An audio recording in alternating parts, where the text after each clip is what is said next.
پہلا سیموئیل اس کا 24واں باب جو 22 آیات پر مشتمل ہے۔ داؤد ساؤل کی جان بخشی کرتا ہے۔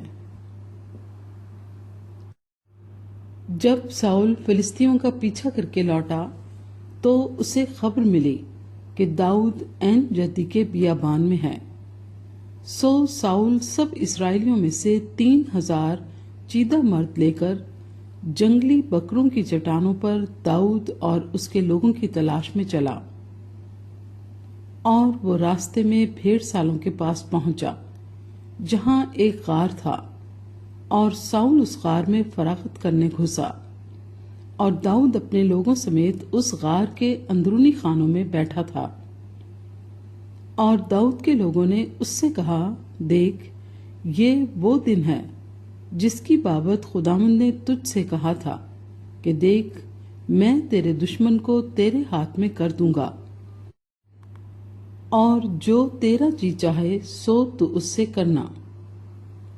سو داؤد اٹھ کر ساؤل کے جبے کا دامن چپکے سے کاٹ لے گیا، اور اس کے بعد ایسا ہوا کہ داؤد کا دل بے چین ہوا، اس لیے کہ اس نے ساؤل کے جبے کا دامن کاٹ لیا تھا، اور اس نے اپنے لوگوں سے کہا کہ خداوند نہ کرے کہ میں اپنے مالک سے جو خداوند کا ممسوح ہے ایسا کام کروں کہ اپنا ہاتھ اس پر چلاؤں،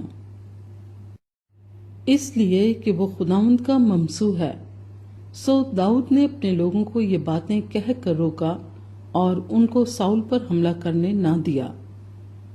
اور ساؤل اٹھ کر غار سے نکلا اور اپنی راہ لی، اور بعد اس کے داؤد بھی اٹھا اور اس غار میں سے نکلا اور ساؤل کے پیچھے پکار کر کہنے لگا، اے میرے مالک بادشاہ۔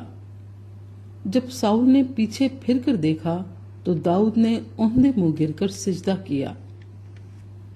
اور داؤد نے ساؤل سے کہا، تو کیوں ایسے لوگوں کی باتوں کو سنتا ہے جو کہتے ہیں کہ داؤد تیری بدی چاہتا ہے؟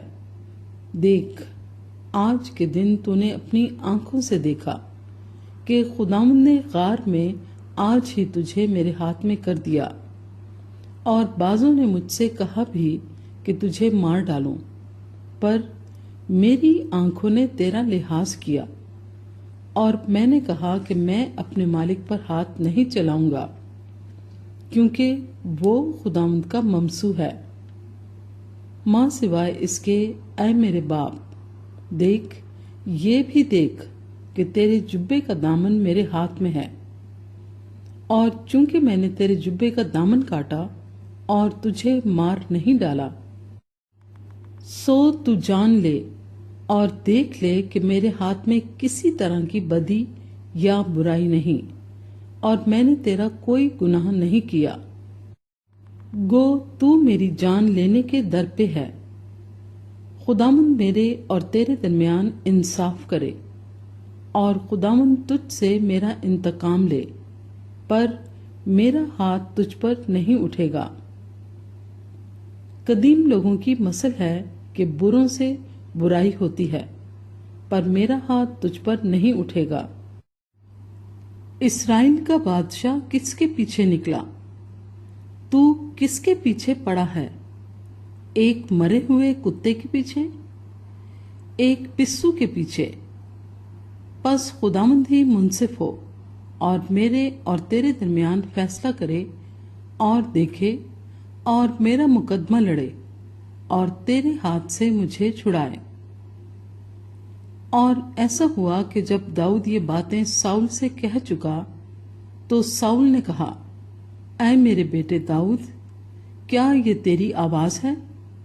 اور ساؤل چلا کر رونے لگا، اور اس نے داؤد سے کہا، تو مجھ سے زیادہ صادق ہے، اس لیے کہ تو نے میرے ساتھ بھلائی کی ہے، حالانکہ میں نے تیرے ساتھ برائی کی، اور تو نے آج کے دن ظاہر کر دیا کہ تو نے میرے ساتھ بھلائی کی ہے، کیونکہ جب خداوند نے مجھے تیرے ہاتھ میں کر دیا تو نے مجھے قتل نہ کیا۔ بھلا کیا کوئی اپنے دشمن کو پا کر اسے سلامت جانے دیتا ہے؟ سو خداوند اس نیکی کے عوض جو تو نے مجھ سے آج کے دن کی تجھ کو نیک جزا دے۔ اور اب دیکھ، میں خوب جانتا ہوں کہ تو یقیناً بادشاہ ہوگا اور اسرائیل کی سلطنت تیرے ہاتھ میں پڑھ کر قائم ہوگی۔